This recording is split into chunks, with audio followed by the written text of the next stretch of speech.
Ladies and gentlemen, thank you very much for coming. My name is Glenn Smale. I'm the Vice President of the WBRA, and I'd like to welcome you here to Marwood.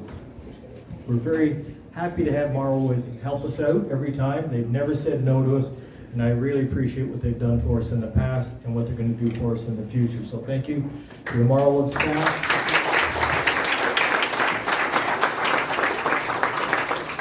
And I'd also like to welcome the council. Thank you very much for coming tonight. It's a safe environment here. And I would like to remind everybody this is a non-contact sport tonight. I'd also like to thank Candid Frank, who's been very good to us over the years, and he's going to be recording everything. So if anyone's in the witness protection program, I appreciate you leaving now. Just a couple of small housekeeping items. We're going to be out of here at 9 o'clock. We're like via rail. We leave on time and start on time. We're going to have a second microphone, and to help Candid Frank, we're going to put it just at the end of the bar, and I'll be there to hand it to you. So for questions, we're going to bombard Gerry with later on this evening. I'd like to introduce our board members. We have Cliff Preston, Judy Desmareau. Is that close? No. Am I getting back? I didn't think so. Every time I introduce you. And Nat McDonald and our president, Peter Griffin.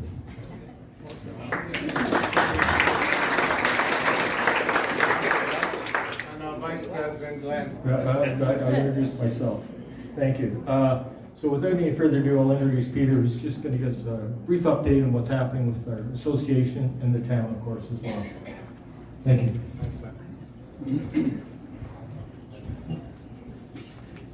Don't you just love meetings where everybody chats and it's like an old friends get together meeting when we get the WBRA team and the members here.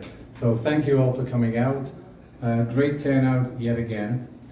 And I just want to mention this is the 6th year that WBRA has been in since it was born back in 2018. And the reason we got together for the Ratepayers group was because we lacked public engagement in our town. All of a sudden it had stopped.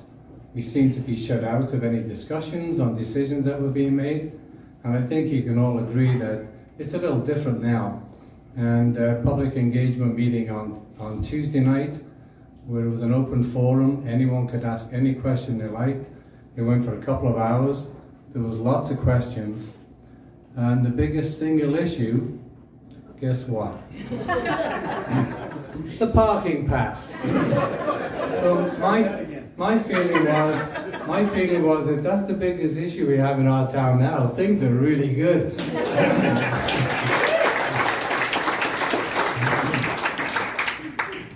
And public engagement is what we fought for the last several years. And we're seeing it the way it should be now. Public engagement goes both ways between council and town hall and the residents. And we lacked that for a while. Now I think you can all agree that we've got that in spades. And Tuesday night was a good example of that. Some of the people taking the questions were saying, give us some tough questions to answer. And so when you invite that kind of response, it's a good feeling. And I think, from my perspective, the mood in town lately, in the last year or so, is very, very positive. Yes, there's lots still to happen. And yes, we're all waiting for the beachfront redevelopment plans, which will happen on June 20th. We'll all get to see how our input was taken and what Fran comes up with.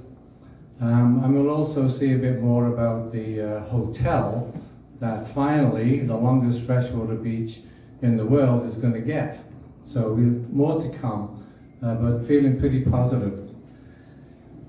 But it's not just about the beachfront development. There's lots of other things going on, and I think the recent announcement on the hub and the Catholic high school is huge for this town.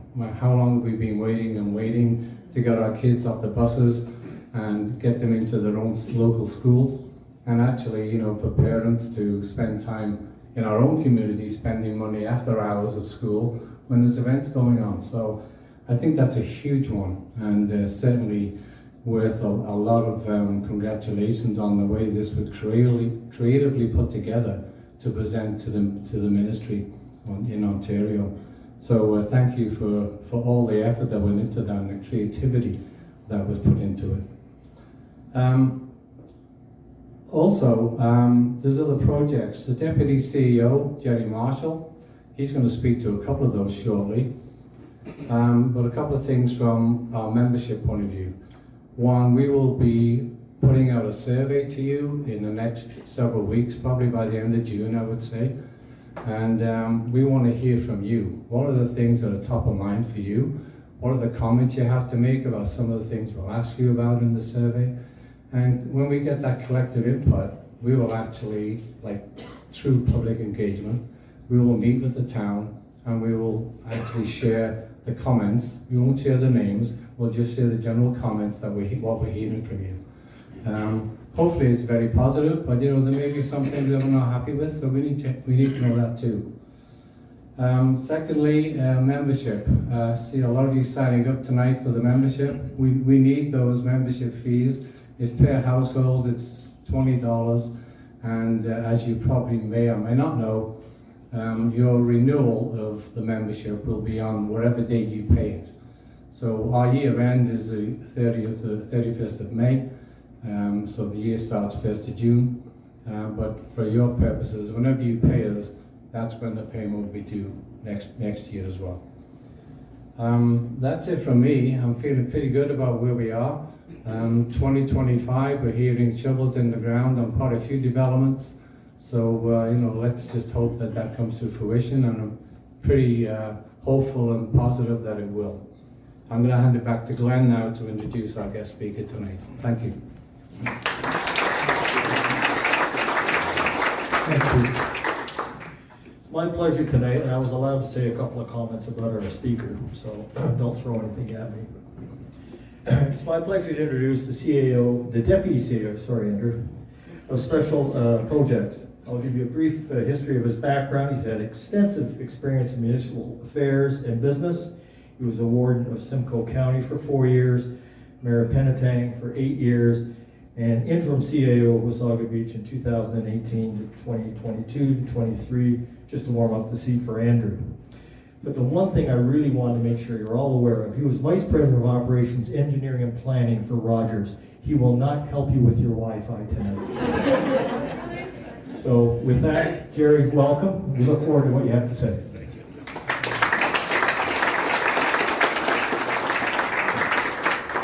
Thank you for that. Thanks everybody. Thanks for the invite to speak. It's a pleasure to be up here. When I was looking at the topics, what to chat about, we've got a lot underway, and it's all exciting, and many different pieces moving it in different directions. So I picked 3 topics that you can't see, but I did pick 3. None of them were parking, by the way. I saved that for the mayor and Andrew later on. But I did want to speak tonight about the sports and entertainment division, the medical clinic, and our short-term rental undertakings. I don't know, can we get that video back up? Yeah, it's oh, back up. never mind. Can we change the page? Thank you. So the sports and entertainment division is first topic. So the logo you see up here is just, it matches our tourism logo, so it's not necessarily the logo that you'll see moving forward. That's our tourism branded logo you see up there. So if somebody wondering why that doesn't say the town or corporation of Wasaga Beach, it's just simply it fits into the tourism brand, and so that's the logo that we put in place for there. And why are we doing this? It really matches a lot of our undertakings and goals. So we're pursuing a hotel that's coming along nicely. Of course, economic development's high on our radar scope. We want to be a 4-season destination, and it supports many council priorities. And also we have a goal. We want to be Central Ontario's music capital. That's one of our drivers here tonight that I'll speak to later on. And of course, the other thing is generate revenue, get that surplus, and that allows council to pay down that serious TPAL debt that's weighing on all of us pretty heavily. So can we transition to Ontario's musical capital, and Austin, Texas, as we can? So back in 1991, the Austin, Texas Council set a stretch goal and declared the city as the live music capital of the world. A pretty brave undertaking, pretty brave statement for that council back in the day. And here we are, some years later. It's a $1.8 billion live music industry. It's created year-round opportunities. Music, it goes from talented locals to international celebrities and stars. And then they complement the music undertakings with other festivals. And they mix it up with a focus on dining from fine food to food trucks. Of course, music and entertainment and food all mix in nicely. So certainly the track record out of Austin, Texas says this can be done, and I think it can and will be done here in the beach. And are we breaking new ground? In a nutshell, no. St. John's, the St. John's Entertainment Division of St. John's is the one really that this was modeled on. Had great conversations with the CEO out there. Some thoughts, suggestions, lesson learned, best practices, things to do, things not to do. We've had those conversations. And a number of other municipalities have created similar divisions and have engaged in these type of large-scale events and sponsorships. And cities like Mississauga, Edmonton, Red Deer come to mind as I chatted with those folks as well. So, we're not breaking new ground. It is new for us, but it's not new ground. It's a territory that's been trodden upon. A path forward has been found, and I think we can follow that path, add our own nuances to it, and be quite successful. In terms of council priorities, as I said, this sports and entertainment division touches on many of them. Certainly one of the goals, number 8, was to pursue large tourism events. Goal 28 was to pursue community events. 48 was to pursue direct investment in tourism economy. And the 52 was resurrect tourism destination marketing plans. And finally, develop 10 market-ready experiences for the beach. So it fits into all those goals and drives in that direction. So that's part of the rationale behind this move as well. And so this is the tourist and destination, I said master plan, but it's management plan, so I've been correcting that a couple of times, but I didn't change the slides, so that's going to get me in trouble with Councillor Timms, but grateful, she's not here tonight, but her spouse is, so we can't share the secret. But certainly, the goal of that is to be a 4-season destination, be a family-friendly entertainment destination. That's our goals. We really want to drive forward that family entertainment, that fun family entertainment to drive you to come to the beach. Where do you want to go this weekend? There's something happening in the beach. Let's get there. Let's have some fun.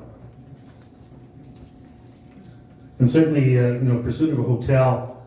So our grand opening week certainly educated us on that. 50% of the people attending the grand opening were from out of town, and some of them traveled great distances and would have a hotel. And the band members, the NHL alumni, the figure skaters, and all the production teams stayed in out of town hotels as well. So we'll have our own hotel and drive that business, and it's another reason for a hotel to come to town and to open their doors. And, you take it's not in the agenda here tonight, but also we've got a junior team that's starting this fall. That drives people to come into town. Another reason for the hotels to come. So all these pieces of the puzzle fit together. We're trying to chase those common goals. And it's rooted in our history. Back in 1918, the Dardanella Dance Hall was built as a complement to the historic Capstan Inn. The Darden Wasaga Beach became a mecca for live music for over 100 years, featuring some of the most well-known bands in the area. I mean, it's fantastic. But somewhere along the way, we lost that path, and we need to get it back. But if I look at the Key to Bella's been true to that venue, true to that effort. And right now this year, they announced their whole fall lineup, or full 2024 lineup in January. One of our staff members tried to get a ticket to one of the concerts on January 18th. It was sold out. So we had planning this in advance and letting people know what's going on and staying true to your roots, because we think of Key to Bella. I don't know you folks, I think of music. That's why I go there. That's why I want to go there. So it matters how that unfolds for sure.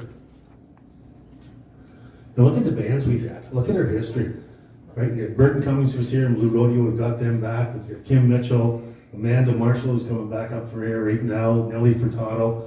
I mean, if you look at who came, I mean, great bands, great names, and we can bring those bands back, some of those historic bands back, but we also complement them with some of those new bands up and coming. So, our history's there.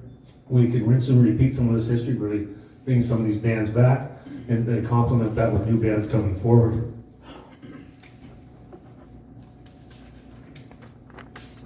And my slides are out of order with here somehow. But anyways, our staffing needs, certainly, adding major events will exceed the workload bandwidth capable as our current staff complement. I can tell you that grand opening weekend, week was eye-opening. A lot of work, a lot of moving pieces back there, contracts to be signed, detailed riders with the bands and the production crews and timing of when they arrive, when they get picked up, where they go. There's a ton of work involved in these concerts. So certainly, more band and more staffing is required to actually make this a successful program for sure. And really, you need to key the bell out. You need to be planning 9 months to 12 months ahead. I can tell you that you need to book these bands well in advance, but you have to advertise in advance so you're not under that pressure of buying your advertising weeks ahead of a concert versus buying it 9 months or 12 months earlier where you get a better deal, a better spend for your dollar, better reach, and better media coverage for sure. And so the staff complement really is the director of entertainment, and then there's a contracts agreement specialist, and I call them 2 talent acquisition agents. So that'll be the group of 4 that'll come forward. The annual wage and benefit package for that that group is about just under $450,000. None of which will come out from taxation. It'll all be covered from the revenue generated from the sports and entertainment division itself. The new staffing positions will be seconded employees because this is a pilot program. So existing employees, and we've got some great talent in our ranks in terms of being involved in entertainment and being involved in music from other parts of their careers. The backfilling of these, so we'll hire 4 people from our current staff. That'll create 4 vacancies in our current staff. We'll fill those 4 vacancies, but again, that won't increase your taxes because those current positions are already budgeted for, already funded, already in the plan, so they're not net new to the exercise. The only net new will be these 4 employees being seconded, and again, they're not paid off the tax base. The other thing we're looking at to generate surplus funds is to set up a municipal services corporation. And what this allows us to do is to actually generate revenue and generate a profit. So as a municipality, you can't make a profit.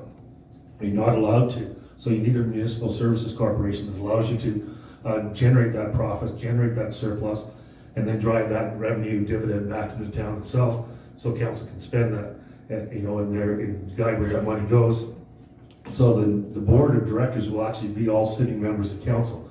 So not like this corporation is running away from the municipality and hiding over here. Our council members will actually be that board, form that governance structure and direction.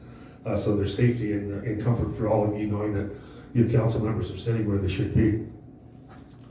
And under this model, the municipal services corporation will be billed monthly for these 4 staff members' salaries. So that every month we'll generate expenses against the corporation for salaries and benefits, and that'll get billed back to the corporation to pay back to the municipality. Then the other one that we're going to do here is the director of entertainment is going to also look after our community events division that exists here today. And so really that we can leverage that position so that we have a commonality between our events, low charge, no charge events that you see like we have this weekend with the roller skating, those type of activities. So make sure we can leverage that position for that. And the other one is the contracts and agreement specialist can actually help the municipal staff as well in terms of getting contracts and agreements in place and making sure some of those nuances that come up under those efforts are looked after as well. And the next slide, please. And the revenue streams, so certainly sports tourism is one of the revenue streams we would like to see. Conferences and trade shows at the in town or at the TPAL are certainly something that we can accomplish. Of course, we have outdoor festivals, high school graduations, college graduations are all can be hosted there. I know my grandkids went to their graduations last year at the Barry Molson Center. It's a great setting, it's air conditioning, it's a great venue and looks great. We can certainly do that in our arena for sure. And of course, sponsorships, we generated, I want to tell you about $82,000 in sponsorship for the grand opening week, and over and above that, about $35,000 in in-kind sponsorship. So sponsorships, certainly a good venue, and of course, we all know from the concerts, we can generate revenue on that. The surplus from the Blue Rodeo Burton Conference concerts were somewhere north of $100,000 and well north of that number. So, Sorry. Want some water?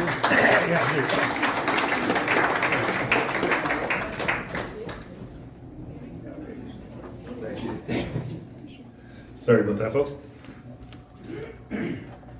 Yeah, so the concerts, like I say, Blue Rotary, Burton Cummings, were well north of $100,000. When you look at the grand opening week, I had the presentation to council showed a surplus of $100,000 for the entire week. But Blue Rotary and Burton Cummings actually paid for some of the other events, like $5,000 for the library's undertaking. We had the opening ceremony for mayors and the council and dignitaries to open those doors.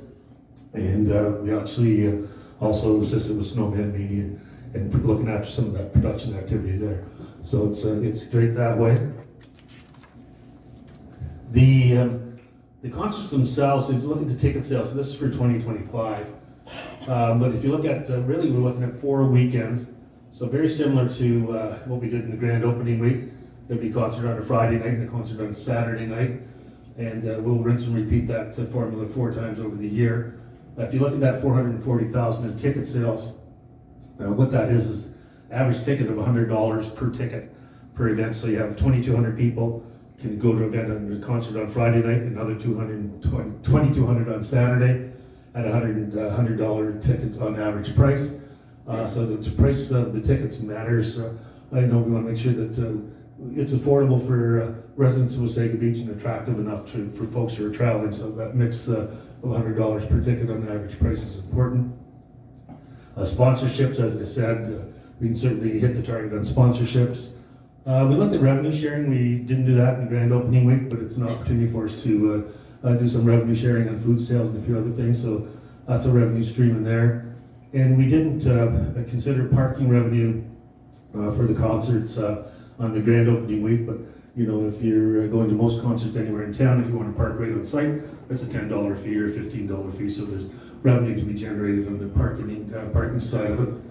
And then our expenses, we know our expenses pretty cleanly from the grand openings, so we know what it takes for production, what it costs for the bands, the hotels, all the other nuances, security. We had installation of the floor and removal of the floor, insurance, and the rent covers. If you look up there, the T-Pal rental. When we shut down the arena, really it's about $2,000 per day in lost revenue for the arena. So we budgeted $10,000. So when you put the ice in and out for a concert, it's about a 5-day cycle. So $2,000 a day is $10,000. That's part of that $15,000. So we're not losing the arena revenue in any way, shape, or form. And the other $5,000 is for the extra costs at the arena.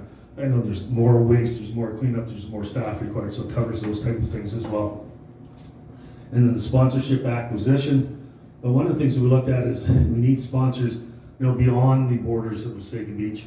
If you look at the concerts here, we have these concerts next year. That's about 40,000 people coming through the doors just for those concerts. You add in this weekend, coming out this year, Strumbellas, Tom Cochran, the Carpet Frogs, they'll drive 15,000 people per concert to the beach.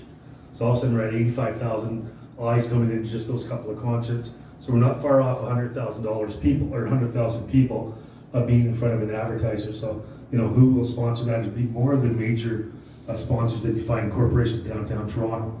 So we need firm to acquire that for us. So that's where you see that budget in there. And then the corporate cost that you see up there is really, we just took that wages at $467, and we weighted that those salaries out against each concert, so it's weighed in there, so it's captured properly. So you can see at the end of the day, each weekend, we're going to make about just under $80,000 per weekend. Overall about $311,000 on average for the 4 events or 4 weekends next year. And we again, the ticket price is $100. And then break even is 85% of revenue sales. So we didn't try to embellish this. We didn't try to make it look better than it is. We tried to be modest. We tried to be accurate. We tried to be, a price point that we thought would work, and also surplus targets that we think are more than achievable. And then the festivals really are, this is really what you're looking up here is the. It's a full weekend, Friday, Saturday, Sunday, about 4,000 people coming in at about $30 a ticket. Basically, that was from a festival that they run up in Sault Ste. Marie, a smaller community. Those are the type of numbers they generated. We also talked to Beau's Brewery out of Ottawa, and they run their week at one of their festivals of 5,000 people showing up for that weekend. And of course, Toronto much bigger, but Toronto's weekend festival for beer fest was about 8,000 people. So again, targets and that are established by researching other people who've gone here before us with their ideas and their thoughts how to move forward. And the third-party relationships, really, it's just really, revenue share, 25,000 is the target for next year. And really what we're looking at is going to be a figure skating show or an air show, a third-party concert or a trade show. Will somebody come to town and rent our arena or work in our facilities or our town to try and generate private sector money? I can tell you right now that we've already talked to an air show firm that's looking for next year. So, that target will be in there as well. So, so that's another revenue stream that's capable for the WSE to achieve. And if you look at 2025 at a glance, if you look at the revenue, $2.2 million over the year, expenses of about $1.8 million, and a surplus of about $400,000. And again, no municipal tax implications on any of those numbers.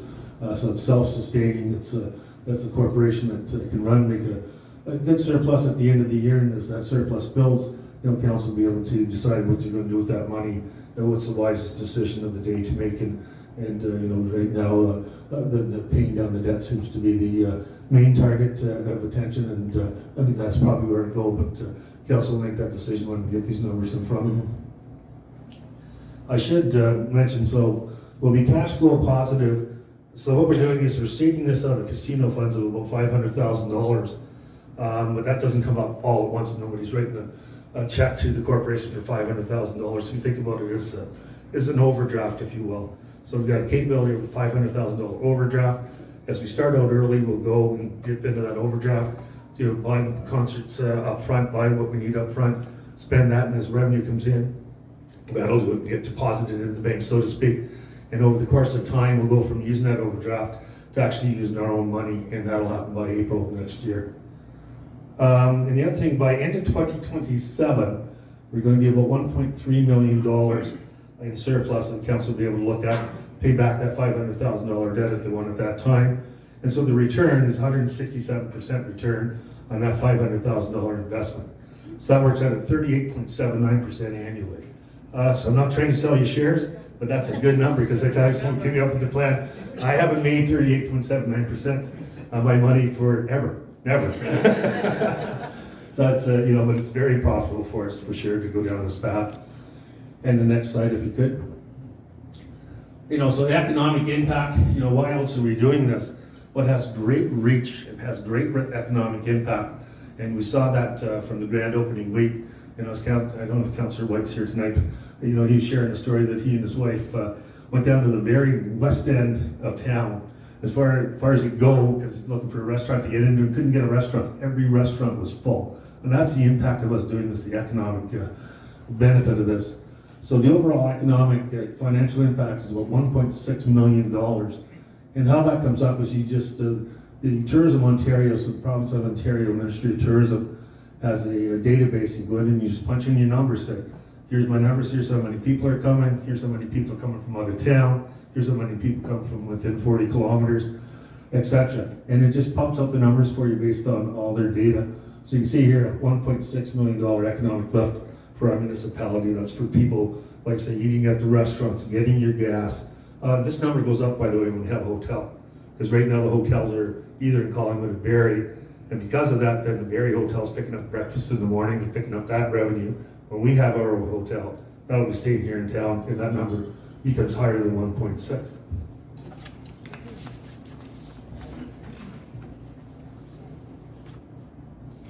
Okay, and the revenue projection. So the revenue we're looking at, the surplus for 2025 for the sports and entertainment division is the gold bars that you see. But could you just run an arena and run this event through arenas? And the answer is you could. And if you look at those blue bars, that's the city of Barrie, the city of Peterborough, and the city of Kingston. And they rent their arena out to third parties who just do similar to what we want to do in sports and entertainment.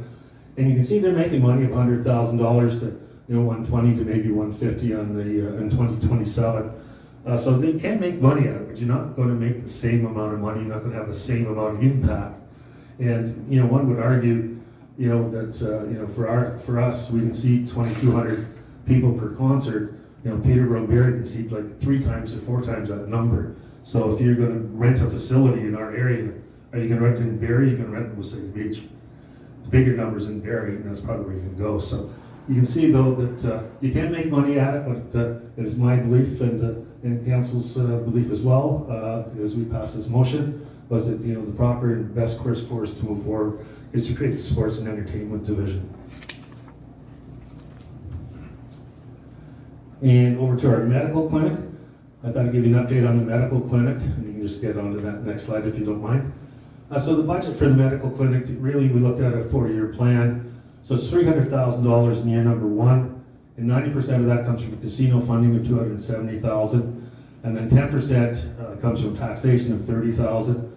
And then you can see year over year we moved the numbers up from 90% to 85 to 80 to 75, trying to wean ourselves off that casino revenue funding and a little bit more on taxation. But the ultimate goal though is, hopefully by year number 5 or 6, that we have enough doctors in there that it's a privately funded undertaking. So, we get there, we get it up and running, you get 1 doctor, you get 2 doctors in, and they'll take over that clinic and that space. And all of a sudden, we're not working, looking at taxation and casino money. We've got a different revenue stream that we look forward to. But the services are fantastic and it's well used. So Monday to Friday from 8:30 to 4, so we have a nurse practitioner there all day for unattached patient clinics. We have an occupational therapist there on Mondays.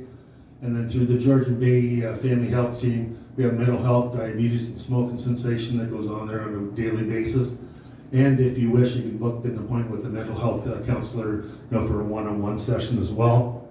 And then coming soon, the social worker clinic will operate on Mondays, and they're just in the process of hiring that person. And the physiotherapy operating on Mondays as well. Will be coming soon. Again, they're in the process of hiring that person as well. And then on Monday, Wednesdays, and Fridays from 5 o'clock to 9 o'clock, of course, we have our walk-in after-hours nurse practitioner. So it's a busy hub. It's happening there all the time. It's quite a busy place, and it's really going well. We'll maybe switch to that next slide.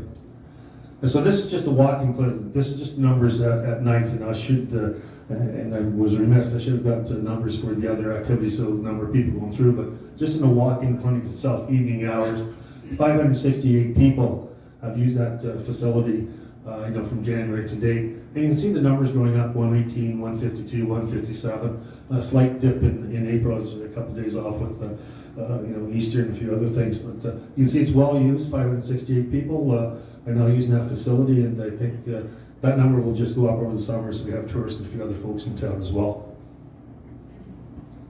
And then on physician recruitment, what really ties into the medical clinic as well is, we're offering that clinic space for a doctor, free space in that clinic. So if you open up your doors in our town, we'll let you actually operate in that clinic for free up to end of August 2027.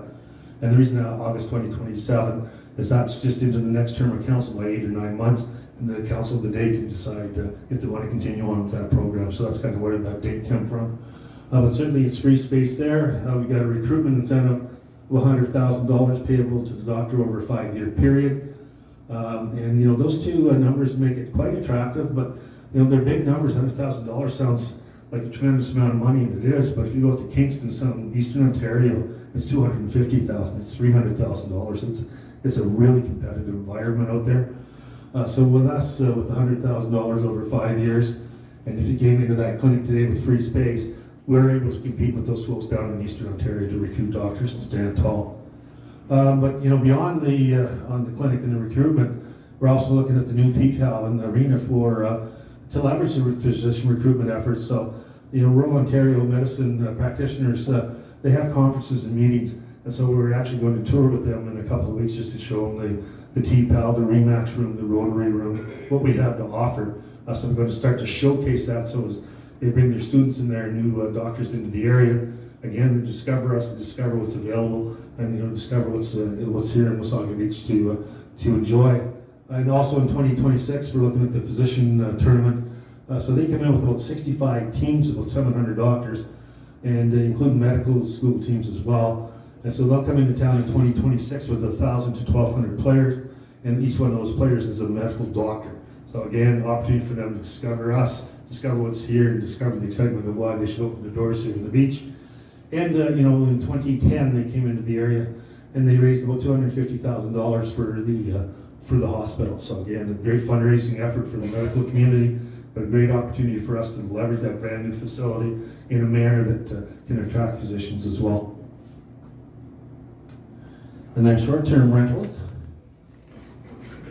And so on this map, so we started back a while ago, and we've gone through right up to that open house stage here now. So we'll have a report coming into council. But we engaged quite heavily with the community.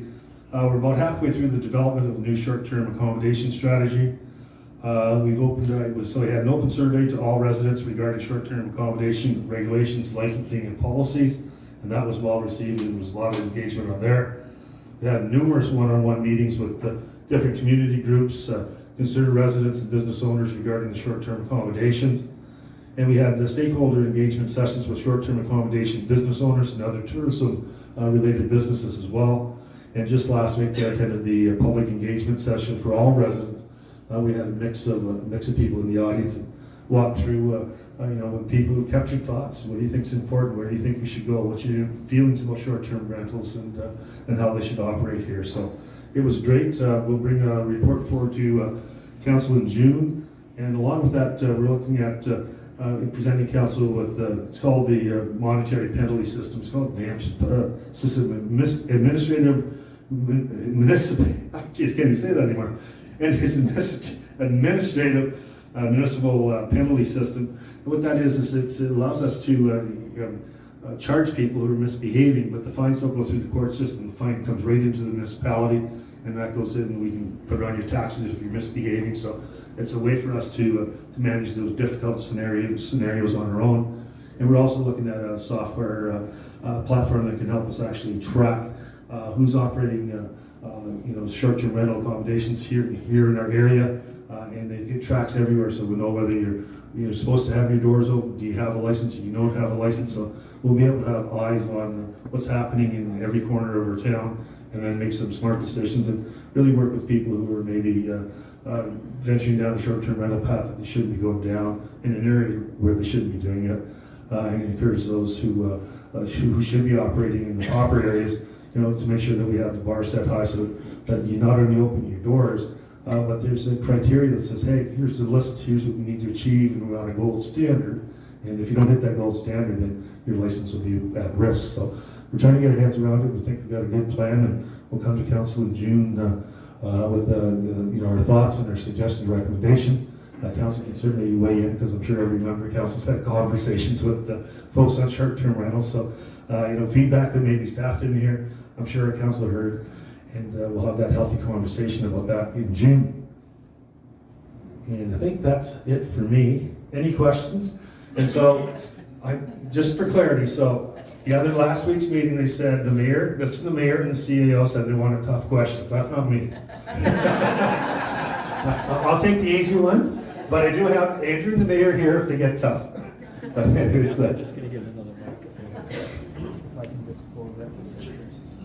Thank you, Gerry. I'm just going to go down to the end of the bar here with another microphone. So if anyone would like to ask a question, I will hold it for you. Thank you. No worries.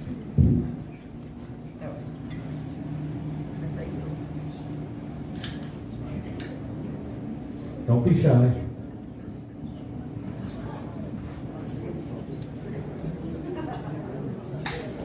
Nobody wants to be first. we have a brave soul.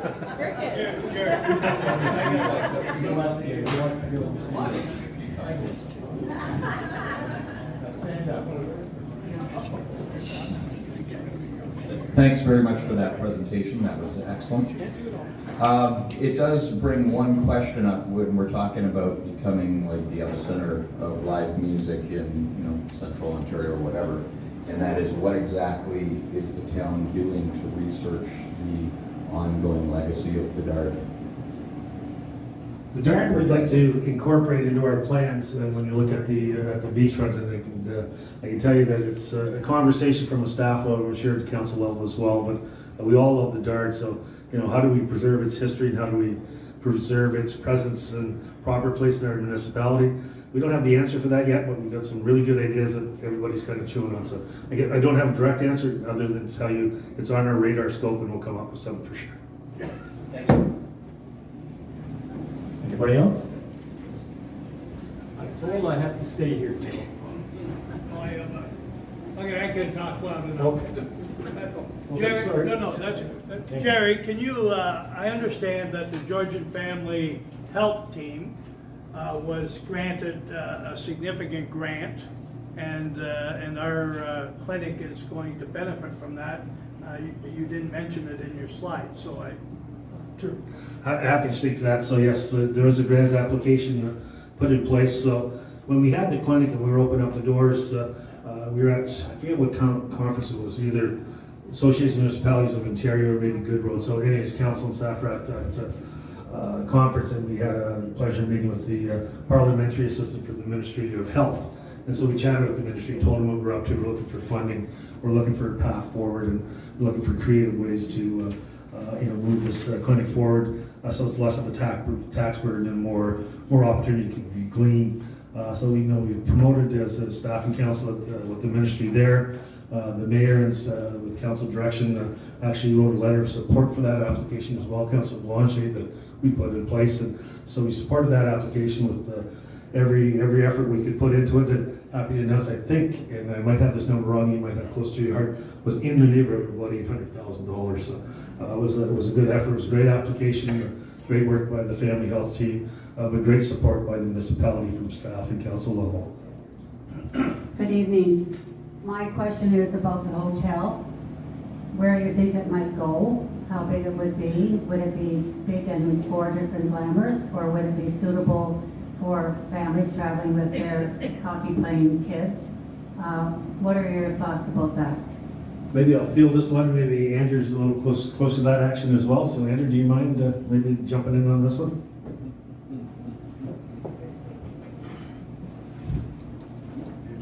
I thought I might actually just get to sit and observe tonight. Yeah, so the hotel, I'm not going to give away too many details tonight because that's going to come on June 20th. I will tell you it will be on the beachfront. I won't tell you the exact location yet, but we'll show you the drawing. It's approximately 160 room hotel.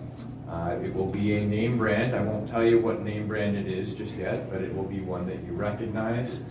We're talking about first quality restaurants, tapas bars, pool, fitness, etc. So it's intended to be a first quality hotel, which I think we'll all be proud of.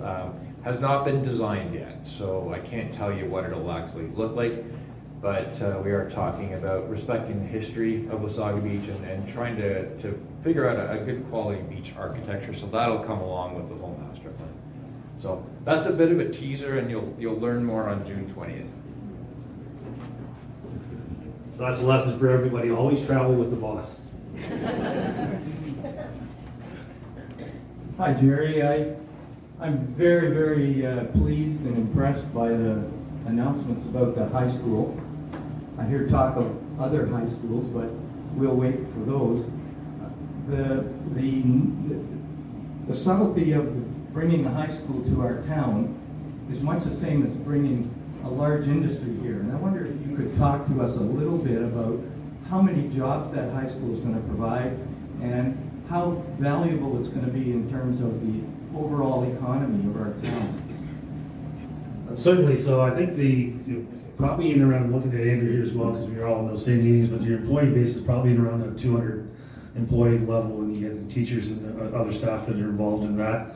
The economic drift of that is just fantastic. I think we're already looking at folks who are looking at what kind of businesses could open up near that high school that would actually be viable for the student population to spend their money, people popping in. So that's drifted as well. I don't have a number for the economic impact of a high school in the community, but I can tell you from experience in Penetanguishene, when they closed the high school in Penetanguishene, it was debilitating to a lot of our businesses. I'm talking like hundreds of thousands of dollars in lost revenue.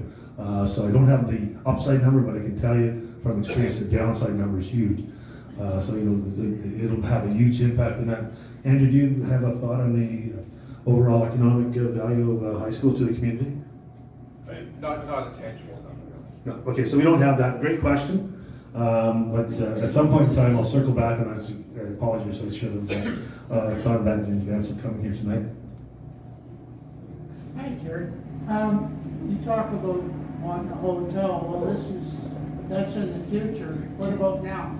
Are you talking to the accommodations that we have in town that are available to run year-round, if not seasonal, or 75% of the year?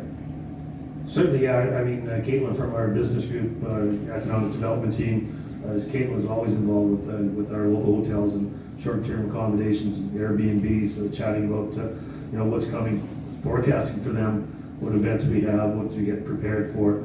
So totally, there's always an engagement between that community and the town on an ongoing basis. So we do try and prime the pump, if that's the right word. So we let them know in advance what's coming. And again, what's nice about this sports and entertainment division is probably in the next couple of months we'll actually have all of 2025 laid out. Who's coming, which weekends, what's that look like, and what they can get prepared for.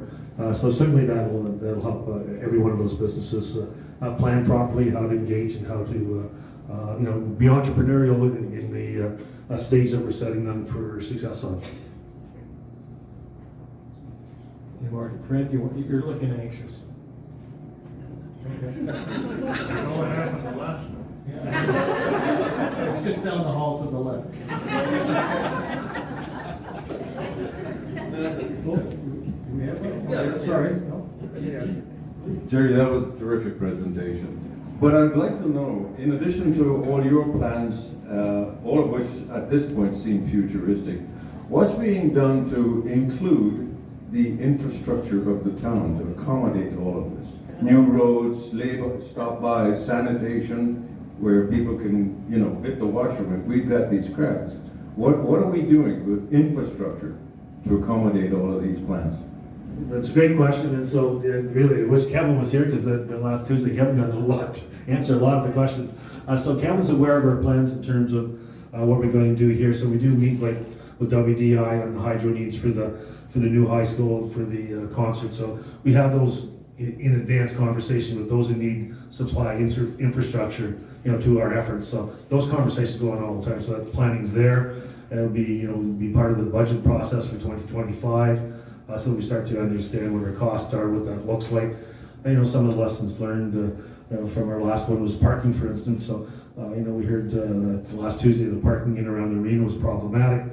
So lessons learned there for us as what are we going to do about the parking. So not only do we look at what we hope to see coming and plan for that and talk about that with our staff or WDI in this case, but we also take the lessons from real experiences so that the next time we're at the gate, we're better at what we did than the last time before. And I can tell you in the grand opening week, from the NHL alumni game to the last concert, we improved all the way through that, because the alumni game, we worried about crowds colliding with the bar at the one end, so we only opened at one side of that arena door. That was problematic because people had to walk around the arena. It was difficult for some members, so we changed that so you come in both doors and accommodated that. So we're not so vain as to think we have all the answers. We've got some good answers, we've got good vision, we have good nuts and bolts. But every time we go through these, we debrief what can be better, what lessons have we learned. And one of the beauties of being in a municipality and the municipal politics, and one side staff and the other, is the feedback mechanism for a municipality is far better than the private sector. So when I was at Rogers, we go and I do my events or whatever I was doing, it was hard to find me as the VP of operations. Out in Vancouver, you had 650,000 people. We were doing different things. I didn't always hear your voice. But in Wasaga Beach, we have 7 members of council, right? They hear your voice. So the feedback's quick, either immediately because we're a small town, you can get a hold of Gerry Marshall, but you certainly can get a hold of any member of council. So our ability to hear what concerns you and arrive on our doorsteps to make a change is pretty immediate. Hi, is there any plan to include catering services at the TPOW? In what sense, Ted? So that if you rent a room, there's also the ability to hire someone to provide food and drink and that kind of stuff. We don't have a dedicated catering plan for sure. I mean, certainly our caterers can come in and service in the Rotary Room and the Remax Room is food friendly for somebody to come in and cater lunch, cater an event for you there. But aside from that, we don't have an official plan of attack on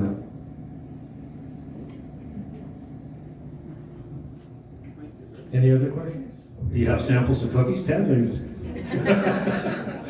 I can always taste things for you. You're letting this guy off easy. Well, on behalf of the WBRA, Peter, do you want any closing remarks or anything? Or? Thank you. All right, thanks, everybody. Thank you, Gerry.